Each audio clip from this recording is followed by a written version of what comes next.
Good evening, folks. Welcome back. I'm David Paulides, and for years, through the Missing 411 research, I've been documenting cases of people vanishing in the North American wilderness, under circumstances that simply defy all rational explanation.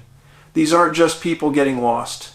They are part of a dark signature across our national parks. This signature shows patterns, clusters, disappearances, where the victim's fate is entirely unknown. We are talking about something deeply unsettling, something hidden in the shadows of the high country. Recently, I was out in Glacier National Park, Montana, a place of staggering, epic beauty.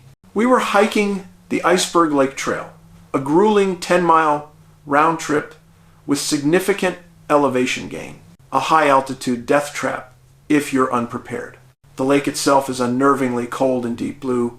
Even in the height of summer, chunks of ice still float on it. We did the smart things, the necessary things, carried a hard copy map, told people our route, and of course we had our bear spray. An extra canister, just in case. You have to be smart, and you have to be prepared in bear country.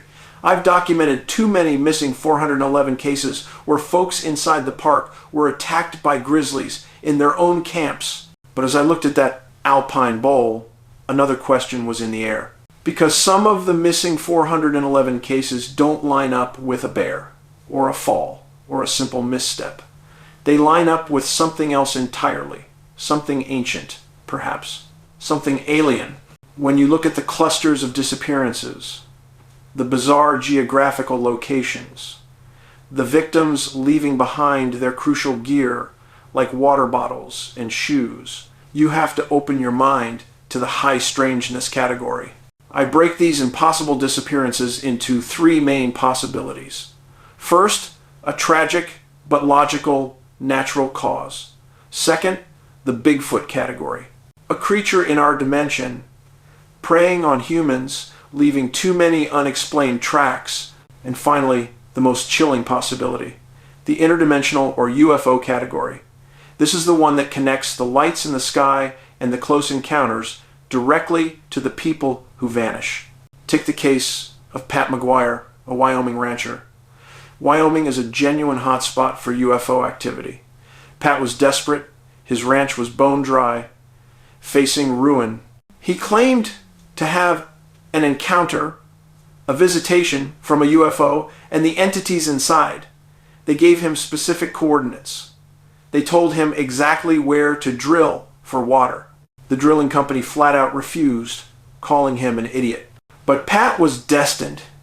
He built his own drill, and after weeks of relentless work, he hit a spectacular gusher, an impossible source of water that saved his land. This is the key piece of evidence. It's real.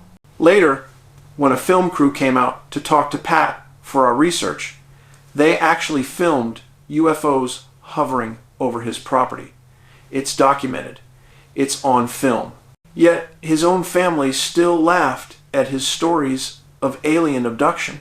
Pat died a lonely man, his truth rejected. The most compelling and terrifying connection in our research is that many individuals who vanish were either witnesses to these phenomena or were near documented historical UFO activity. Look at the patterns in a typical missing 411 case. Sudden silence.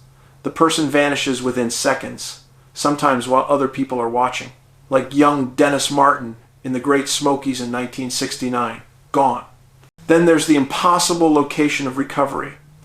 Victims are often found kilometers away from the point of disappearance, in areas that had been thoroughly searched and in conditions that defy survival. Sometimes they are found perfectly fine, but with absolutely no memory of the days they were missing, their memories simply wiped. A chilling signature of non-human involvement. And the weather factor. Many disappearances occur just before or during an inexplicable, sudden blizzard or downpour. As if a dimensional rift has briefly opened and then sealed shut, using the environmental chaos as a form of stealth and cover. We're talking about more than just a fleeting light. We're talking about high-altitude disappearances, and consistent UAP sightings overlapping in our national parks.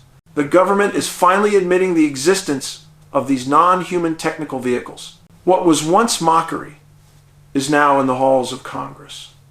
I've faced ridicule for years for suggesting the missing 411 cases have a cosmic link. But the truth is coming out now, regardless of the consequences. The wilderness is vast, folks. It is beautiful, but it is a terrifying mirror of the unknown. There are things out there, forces, that defy our physics and our biology, and they are taking people.